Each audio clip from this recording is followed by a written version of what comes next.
आपने पहले ही अंदेशा जताया था, क्या कहना चाहती हैं? सर, हम यही कहना चाहते हैं कि पुलिस की वर्दी दी गई है तो उसका गलत फायदा न उठाएं।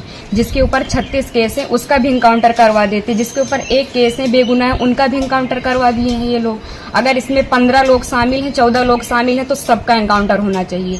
ये जो दिखाते हैं ना, ये कानून वास्तव में अंधा है, कोई इंसाफ नहीं मिल रहा है। हम लोगों के ऊपर क्या बीत रही है, हम लोगों की माँ भी नहीं है, पिता हैं हमारे बड़े भाई थे। अगर हमारे पिता कुछ हो गया तो हम लोग सारे कौन थे? हमारे भाई ही तो थे। उन लोगों ने उनका भी बेरहमी से इनकाउंटर कर दिया। हम यही चाहते हैं कि सबका इनकाउंटर हो, इंसाफ मिले। इस सरकार में हम अभी तक तो सरकार के खिलाफ कुछ नहीं बोल रहे थे, लेकिन वास्तव में जो हो रहा है बहुत गलत हो रहा है। ये नहीं होना चाहिए, चाहे फिर इसमें विपक्षी पार्टी हो या फिर कोई भी हो, कोई भी नेता हो, जो करवा रहा है बहुत गलत करवा रहा है। हम लोगों को इंसाफ मिलना चाहिए, ऐसा नहीं होना चाहिए था। जो किए हैं बहुत गलत किए हैं। भगवान तो उनको सजा देंगे ही, लेकिन उनको भी सजा मिलनी चाहिए कानून की तरफ से।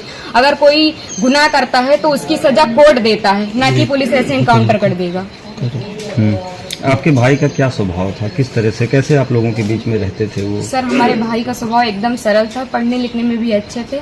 हम लोगों के साथ एकदम फ्रेंड के जैसे बिहेवियर उनका था, और गए थे तो बात भी होती थी, और हम लोगों से बहुत ज़्यादा उनको लगाव स्नेह था, जैसे कि हर एक भाई बहन में होता है।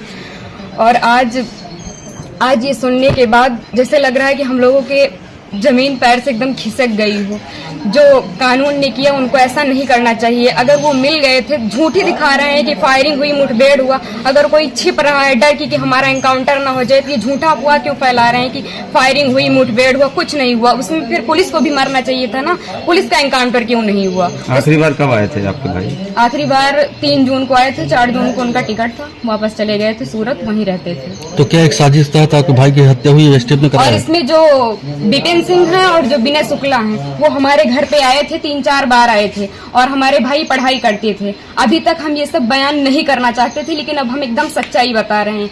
वो लोग उनको लालच देके कि ऐसा गाड़ी होगा, बंगला होगा, वगैरह वगैरह, जबकि भगवान का दिया सब कुछ हम लोगों के पास है, सब कुछ है। लेकिन फिर भी उन लोगों ने लालच दिया, और लालच में ले जाकर उनको सूरत में एक केस में फंसा दिया। उसके बाद वो थे कि नहीं थे न, ये हम लोगों को पता है। ये तो सिर्फ जिन लोगों ने करवाया उनको पता है, विपिन सिंह और विनय शुक्ला को, और या तो भगवान को पता है वो सच था कि झूठ था। अब तो इनकाउंटर कर ही दिए हैं, जीवित तो कर नहीं सकते हमारे भाई को। बस हम ये चाहते हैं कि जिन्होंने इनकाउंटर किया उनके ऊपर केस होना चाहिए, कि अगर कोई गुनाह होता है तो उसकी सजा कोर्ट देगा, ना कि STF वाले या फिर पुलिस वाले। बस हम यही चाहते हैं। ठीक।